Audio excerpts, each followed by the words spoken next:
আসসালামু আলাইকুম। আপনারা যে যেখান থেকে আমাকে দেখছেন আশা করি ভালো আছেন, সুস্থ আছেন। আমি আবারও উপস্থিত হলাম এমিনেন্ট এবং এক্সেল এর পক্ষ থেকে মাহাদি হাসান। আজকে আরো একজন কৃতি শিক্ষার্থীর সাথে কথা বলবো যে আজকে বিকালবেলা জাপানের ভিএফএস গ্লোবাল অফিস থেকে ভিসা রিসিভ করেছে। জানতে চাইবো তার অভিজ্ঞতার কথা এবং জানতে চাইবো তার এই সাকসেস বা সফলতার পিছনে আমাদের অবদান কতটুকু। পাশাপাশি অবশ্যই শুনবো সে কিভাবে তার ল্যাঙ্গুয়েজ প্রোগ্রামটাকে কমপ্লিট করলো এবং কিভাবে এই সাফল্যের দোরগোড়ায় এসে পৌঁছলো। প্রথমেই তার সাথে পরিচিত হই। আপনার নামটা যদি একটু বলতেন। আমার নাম মইনুল ইসলাম রাফি। আচ্ছা রাফি, দেশ তো অনেক ছিল, জাপানে যাওয়ার কথাই কেন ভাবলেন? জাপান যাবো ভাবছি কারণ এখন বর্তমানে ইউরোপের অবস্থা তো ভালো না। জাপানে এখন শিক্ষার হার ভালো, ওখানে গিয়ে সকল সুবিধা পাওয়া যায়, তাই আচ্ছা, এখন জাপানে যে আপনি যাবেন, জাপানের ভাষাটা তো শেখা লাগছে। ভাষাটা কি কঠিন ছিল না সহজ ছিল? না, পড়লে মোটামুটি পড়া যায় সহজে। আপনি কি পড়ছিলেন? জি জি। এই তো আমরা ভাগ্যবান, তাহলে আপনি পড়ছেন। আচ্ছা রাফি, এখন আপনি জাপানে গিয়ে কি নিয়ে পড়াশোনা করবেন? জাপানে এখন অটোমোবাইল নিয়ে পড়বো। অটোমোবাইল নিয়ে পড়াশোনা করবেন। রাফি, যখন আমরা আপনাকে পেপার প্রসেস করলাম বা বিভিন্নভাবে সাপোর্ট করার চেষ্টা করলাম, আবার ব্যাংকের পেপার করলাম, ট্যাক্সের পেপার করলাম, এখানে কোনো জায়গায় কি আপনার মনে হয়েছে যে আমরা আন্তরিক ছিলাম না বা আমাদের সার্ভিসটা ঠিক ছিল না? না না।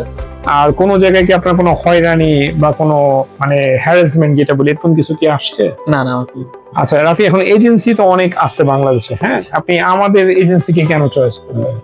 হ্যাঁ, কারণ এখান থেকে মোটামুটি ভিসা রিসিভ 100%। এখানে সব স্যাররা অনেক ফ্রেন্ডলি।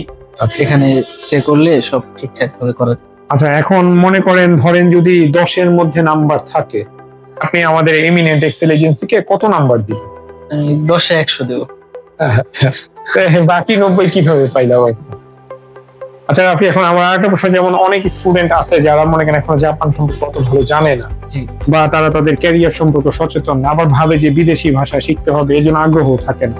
তাদের উদ্দেশ্যে যদি আপনি কিছু বলতেন যে কিভাবে তারা শুরু করলে সুবিধা হবে। শুরুর দিকে একটু কঠিন লাগবে, কিন্তু একবার পার করে ফেললে তখন আবার সব সহজ হয়ে যাবে। তখন আর কোনো তার চেষ্টা করা লাগবে। জি। আচ্ছা রাফি, আমার শেষ প্রশ্ন, যেমন এজেন্সিরা অনেক কমিটমেন্ট করে, যেমন এইটা করা হবে ওইটা করা হবে, কিন্তু অনেক সময় দেখা যায় অভিযোগ থাকে যে তারা কিছু করেন, আবার প্রথমে একটা হিসাব দেয়, পরে হিসাব বদলায় ফেলে, এরকম অনেক অভিযোগ থাকে।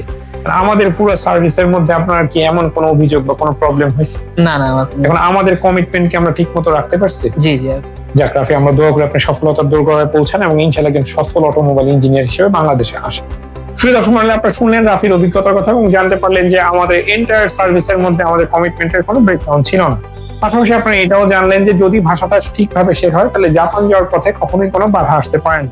এবং একটা কথা অবশ্যই মনে রাখতে পারবে, বর্তমান গভর্নমেন্ট, বর্তমান সরকার বিদেশে যাওয়ার জন্য অনেক প্রকার প্রণোদনা বা আর্থিক সাহায্য করে, এবং আর্থিক কোনো প্রতিবন্ধকতা এখন আর বিদেশে পড়ার ক্ষেত্রে কোনো প্রতিবন্ধকতা হিসেবে বিবেচনা করা হয় না। আপনারা যারা জাপানে যেতে চান বা জাপানের কথা ভাবছেন, তারা আর দেরি না করে আমাদের সাথে যোগাযোগ করুন। ইনশাআল্লাহ আপনি একজন সফল স্টুডেন্ট হিসেবে রাফির মতো এরকম আমাদের ইন্টারভিউ স্টেজে আসবেন এবং ইন্টারভিউ দিবেন। তার পর্যন্ত সবাই ভালো থাকবেন, সুস্থ থাকবেন। আসসালামু আলাইকুম।